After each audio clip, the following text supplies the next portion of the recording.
So, if you've been watching the earlier studies in the series, you know that we've been talking about the authority of Christ, what authority Scripture shows us that He had, but then also the authority that He's given to us.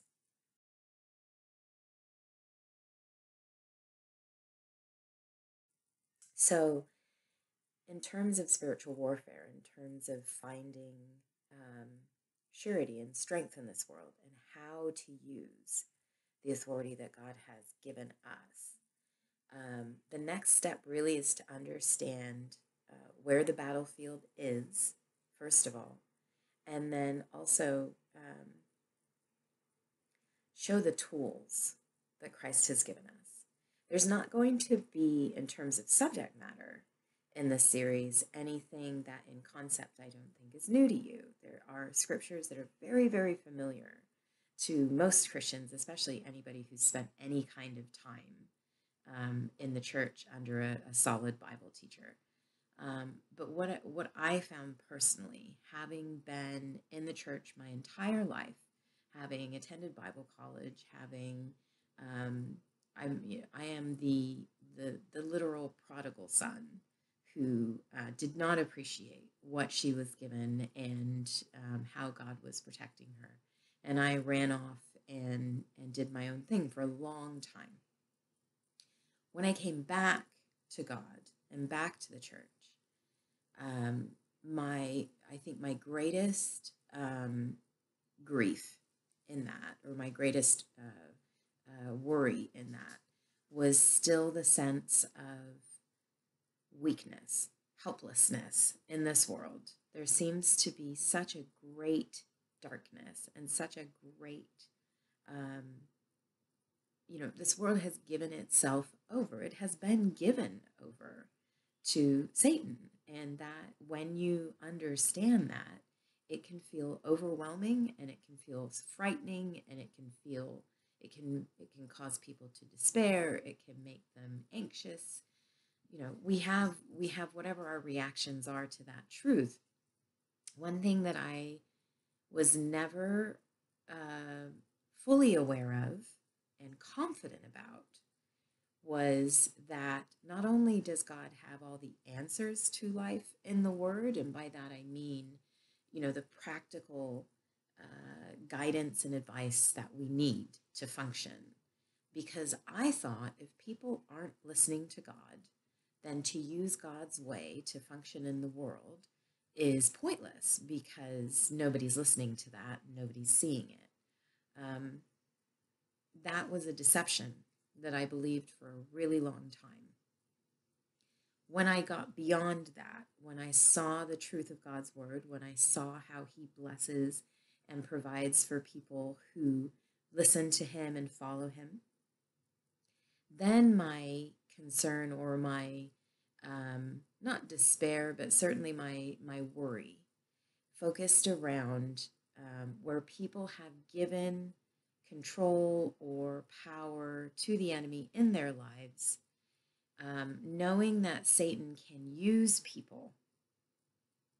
How can I be guarded against that when it's obvious? I mean, just look around you.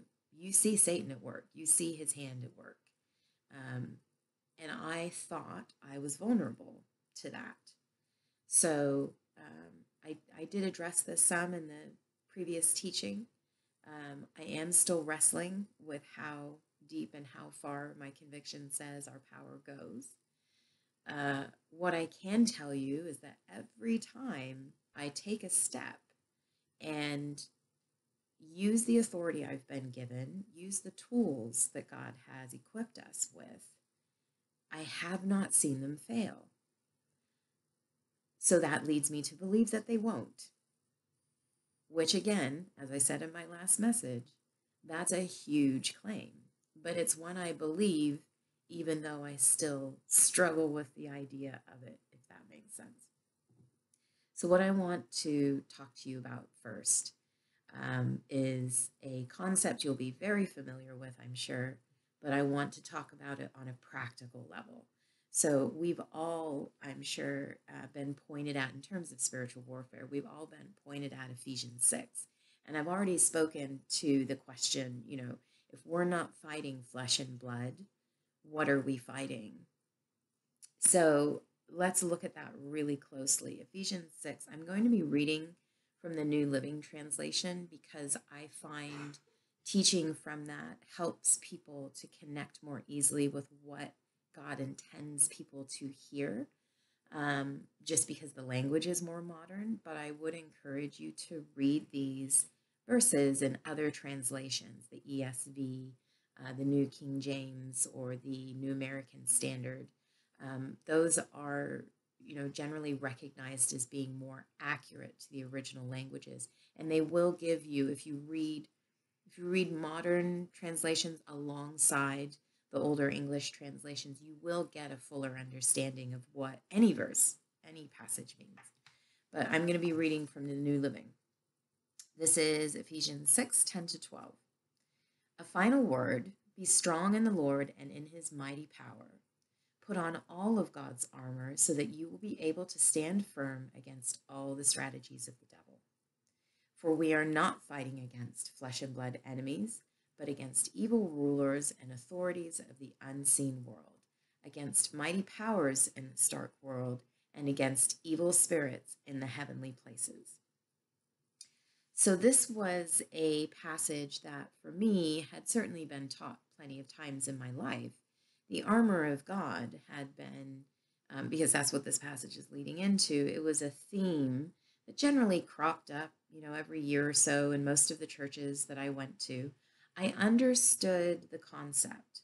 I understood that the more we bring God and his word and his truth into our lives, the stronger we are. There's definitely I have no issue with that. But what I hadn't understood, at least until recent years, was that God was being far more literal in this passage than I realized, and also giving us more in this passage than I had understood before. And in speaking to a lot of people, my belief is that a lot of women that I know, a lot of wise women, they do sense there's more to this, but they haven't delved deep.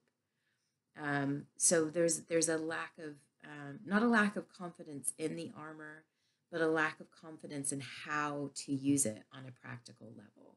So that's really my goal with this message, is to identify what this means and literally how we use it. So first of all, with these verses, we are not fighting flesh and blood. That was a huge question for me. And it was the beginning of this journey with God to understand how the spiritual realm affects the physical. Because in our culture, we've become so fixated on the tangible and the rational and the logical that we've actually essentially eradicated the supernatural. And while we obviously live in a physical world and have to deal with a physical world, the Bible is very clear that our enemy, and I mean, this passage states it outright, but there's others as well. Our enemy is not flesh and blood. And yet, when we look at the problems that we have, when we look at the obstacles that we have to overcome, generally there's another person involved or our own flesh, right?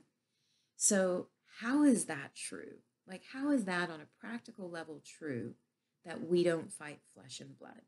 And I'm going to fast forward for you, because this was the answer to that question took me probably a year and a half to understand. But that was where I was with God. I said, I want to know, I want to really understand, what does it mean that we don't fight flesh and blood? So I'm going to try to encapsulate in 2 minutes for you what God took 18 months to show me.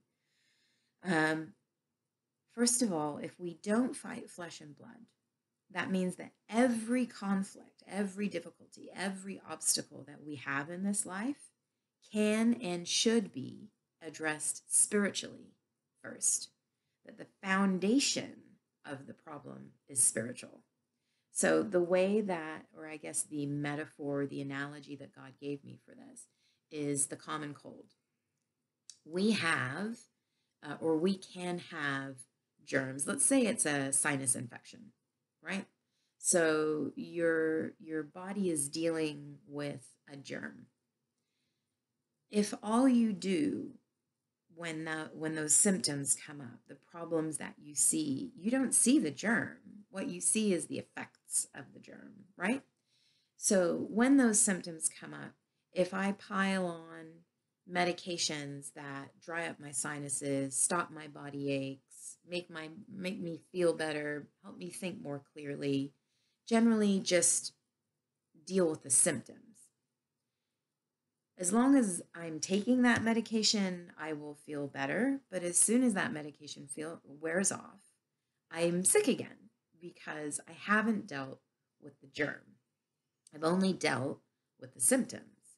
And that was the analogy that God gave me. When we look at the world, when we look at the physical symptoms of the spiritual problem, if all we deal with is the physical, how do I fix this? What do I say? What do I do? How do I solve this problem? How do I get this person to do what I want them to do? If that's what we focus on, we're only ever dealing with the symptoms. We're never dealing with the source of the problem. And so it's going to continue to crop up. There's once you kind of get a handle on this, what I observed was two things happened as a result of understanding that the conflicts I had with people, or the problems that came into my life as a result of people or the flesh, that those things, if I deal with them spiritually first, if I go to where the seed of the problem is and I eradicate that, then when I deal with the practical after that, I'm dealing with just the symptom, and we can deal with that. And when that goes away, it goes away because the germ has been fought. There was a couple different things that happened to me in how I saw the world when I started seeing it this way. The first was that it becomes easier to show grace to people, because when you realize that, when that person's lashing out at me, or when that person's really angry, or when that person's really irrational or whatever, that there's a spiritual source for that. It made me realize that I could see the heart of the person behind, just same as myself, right? So I can see in my own life when somebody says something to me that hurts me, or that I feel I've been misunderstood, or anything like that. I can lash out. I can get angry. I can get upset. I can want revenge. Any number of sort of fleshly responses to that. And unless I'm plugging into God in that exact moment, I'm going to do or say something that I regret. But what I realized was, man didn't fall by himself. If you go back to Genesis and you look at Adam and Eve, you realize they were happy, content, obedient, in communion with God. There were no problems. They weren't looking to rebel, right? And then Satan came along and said, think about it this way. And suddenly they go, huh? And they start the entire slide of humanity into sin. That process happens for us dozens, hundreds of times a day. We may not initially, especially as children, want to do wrong. But when the right influence comes, when the right voice comes, when the right information or the right urging or the right emotional motivation comes in and presses on us, we'll listen to it. Our hearts are corrupted. We have been wounded. And if we aren't listening primarily to God, then we are listening primarily to the enemy. We may not realize it, but that's what we're doing. So what I saw first in myself and then was able to see in others was that when we had a conflict or when there was a problem, if I didn't deal with that spiritually first in my own heart and in theirs, then it was just going to keep happening. Even if we could come to some sort of agreement for the here and now, that kind of problem was going to continue. And so there was an ability to see people as the childlike, I guess, hearts that they are reacting out of pain or reacting out of fear or reacting out of whatever, because there's a voice in their ear urging them in the wrong direction. And if I remove that voice, it changes the game. The other thing that came up out of this was that when I understood that the core of each problem, each obstacle was spiritual, and that I have the authority to deal with that, it means that I don't have to fear demonic influence, either in my life or in the people around me. I not only have the ability to deal with it for myself, I can actually assist others as well, whether they know it or not. I have the ability to impact what the tangible events or tangible symptoms of the problem are around me by dealing with the cause. It makes me confident. It makes me less fearful. It makes me feel strong. I don't feel helpless in this world because I'm listening and God is saying these problems are not coming from people. You need to deal with the spiritual problem. And when I deal with the spiritual problem, I see a change in the physical results. How does that happen? So first of all, I've already noted man didn't fall on his own, right? We naturally, there is something that we are created with. There's an urge in our heart for rightness and perfection. We are made in the image of God, and God lives perfectly. So all of us, even people who don't know him, we look at the world around us and we say, something's not right. This isn't the way it's supposed to be. Now, that's true. It isn't the way it's supposed to be. It's supposed to be perfect. But Satan utilizes that, right? So we look around, we say, this isn't the way it's supposed to be. And so what Satan will do so that you don't come to the right conclusion about that, which is, I need to be intimate with God and I need to live the way he tells me to because he created life and he knows how it's supposed to be done. And that's actually going to give me the best life I can have. Instead of getting to that conclusion, which the enemy doesn't want us to do, instead he says, well, if only you changed this policy, if only you had that career, if only you married that person, if only you had this child, whatever. He will point you at something tangible and say, if you reach that, you'll feel better. This world will feel better. You see this very clearly right now in the political spectrum. There is an intense desire to change the way people are speaking and thinking in order to make other people more comfortable. That is not going to solve the problem. This problem is a spiritual one, and no one realizes that. They think that if I can just stop other people from condemning me, or if I can just stop other people from conflicting with me, I will feel better. They won't. You could put them in a completely safe, embracing, advocating environment. They're still going to be uneasy in the depth of their hearts, because the depth of their hearts knows that it needs God and knows that these lifestyles and these sin patterns and these thought patterns, that they aren't right. They may not consciously realize that, but they feel it. And that's why this world feels wrong to everyone.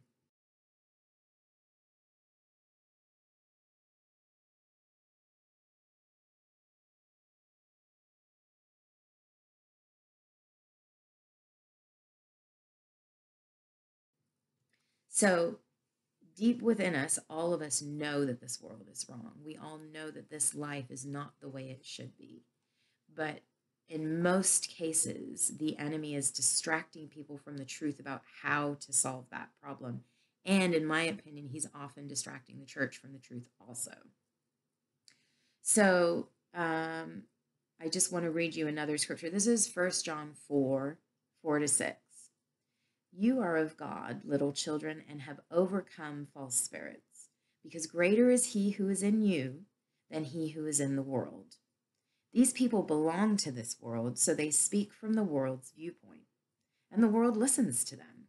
But we belong to God, and those who know God listen to us. If they do not belong to God, they do not listen to us. That is how we know if someone has the spirit of truth or the spirit of deception.